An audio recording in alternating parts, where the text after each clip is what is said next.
It's hard to have this type of conversation over and over and over because it's always the same kind of conversation. The markets are distorted.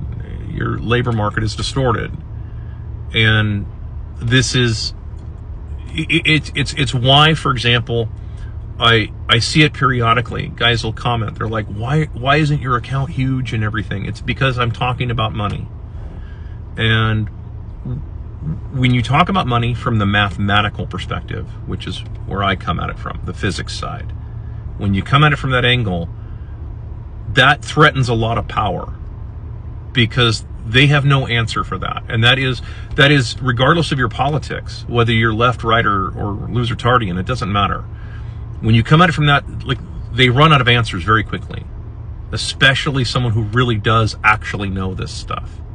And we start asking questions like, why is it that the labor market is messed up? Labor is a market like anything else. Explain to me why it is that real estate has to always go up forever and wages have to always go down forever. Explain that to me, because that doesn't sound like a market economy. A true market economy ebbs and flows. If too many people flood into housing and then they realize, oh no, we can't get those kinds of rents, we can't sell that kind of house, prices are supposed to come down. Too many people went in, they paid too much money for it, and now prices have to come down and those people have to lose money. That is very basic free market economics. And that is not understood by apparently not just a plurality, but a majority now of people don't understand that. Conversely, the people who are doing the labor, why do their wages have to always be going down? Like, why does it? Well, it's because most companies can't survive anymore. Most, not some, most. They are too far outside of the market, and you have a declining population. I did a video yesterday in which I talked about the birth rate issue, and I have talked about birth rates here. If you followed me for any length of time, you know I talk about birth rates all the time. Everybody talks about it now like it's this new thing. Dude, there are those of us who have been talking about this for the last 10, 15 years. We've been talking about this a lot, that this is a problem. Prices should start coming down because there's just lessened demand, which is the whole idea of flooding the country with more people from other countries. That's to try and prop all that up, even though that's not how you would do that. That's not the correct way to go about it.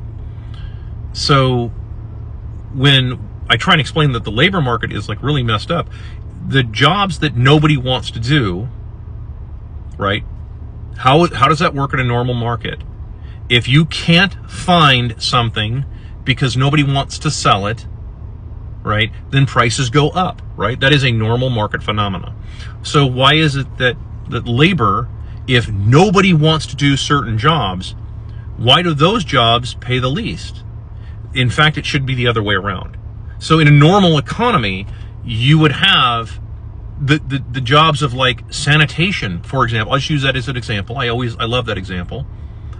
Should be paying a lot of money to do those jobs. So why is it that those jobs are paying less, but then sitting behind a computer doing a Zoom meeting somehow pays all this money? Yeah. See, that's not a function of a normal economy. That just isn't. That's not a function of healthy economy. That tells me that there's a lot of counterfeiting. There's a ton of counterfeiting going on. That's what that tells me. It tells me that companies are just simply flooding money to their friends and family and so on, and propping up a few people, and then just the people who are on the bottom saying, hey, hold on, wages need to come up a bunch because you're creating all this inflation. You've created a lot of inflation, in fact. You've created so much inflation now that I don't think anybody's really gotten a good number on that. I would say on average, my take on it from an economic and from a mathematical standpoint would be whatever the S&P has been increasing since 1971 to current, that's probably the real rate of inflation, or very close to it. I'm probably not too far off on that. Real rate of inflation, on a long enough timeline. So because you have to figure that the product quality, even if the price didn't change a whole bunch in terms of dollars, the product qualities, there is just no question about it. We all know this. The product quality is almost everything. It's just crap now.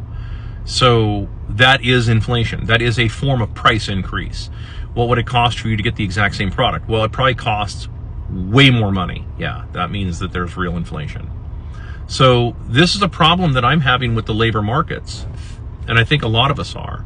So all of that said, it is getting a little frustrating trying to explain this stuff, because there's so many people who still don't understand it, and I'm beginning to wonder if they're genetically modified people to the point where, you know, I'm actually starting to wonder if they are actually, like, for real NPCs.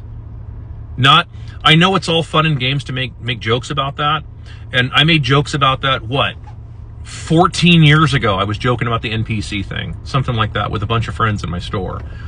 And in fact, I had a bunch of people call me and they were like, dude, you know, there's NPC memes now and stuff. Like, you know, like, I didn't even realize it was a thing. But, like, yeah, I mean, and of course this is several years ago and everything when that started, but it's like, this is the kind of stuff we used to talk about. And I'm really starting to wonder just how many people out there, like, are you like genetically incapable of understanding this? Because I think that's a viable question at this point, especially when it's laid out and it's like, dude, walk me through show me your math, because I'll show you my math all day long. I got no problem with that. So show me your math. How are you arriving at these numbers? Because your numbers are way off. And they lock up, and then they just start with the name calling. Like, those are the only people, by the way, that I block on socialist media, are the people that just go into the name calling. You're not profitable to me at all. Why would I care? If you have, like, if you've got something to show me to add to the conversation that's going to add value to what it is, because I'm actually asking, I'm not doing this for money. I don't get a bunch of money to do all this, right? I mean, like, a couple $100 total. You know, like, I don't get a lot of money to do this. So these are legitimate questions. And yeah, it does get frustrating. I mean, it's almost frustrating enough. I'll be honest with you. It's almost frustrating enough to me to where I could almost be sold on the idea of, you know what, Axel, just join the world elite and let's just enslave humanity together, because like these people are not worth saving. I could almost be sold on that at this point. If somebody were really good at it, you'd have to know what you're talking about. But somebody who wanted to make the sales pitch to me, I would probably listen at this point. Not because I necessarily want to, but because, dude, what the hell do you do?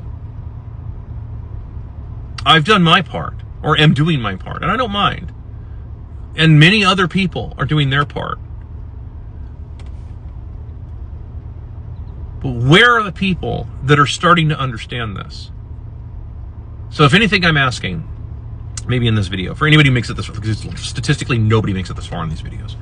But if you happen to stick here, tell me in the comments, have you learned anything at all? And I don't mean necessarily from me personally, like, I'm not all stuck on myself on that. But have you learned anything? Like, I mean, have you changed fundamentally, where you look at the world and go, no, none of this makes any sense anymore. None of it. And I don't believe any of it any longer. And I'm tired of hearing about avocado toast and lattes. Like, dude, no, that's not it. And by the way, I say this as a Gen Xer, so not a millennial.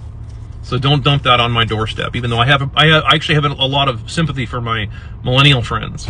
And even the Gen Z and the Gen Apocalypse people that are coming along, because I see what they're going to deal with. I already know what they have ahead of them, and it's going to be interesting, to say the least. So let me know.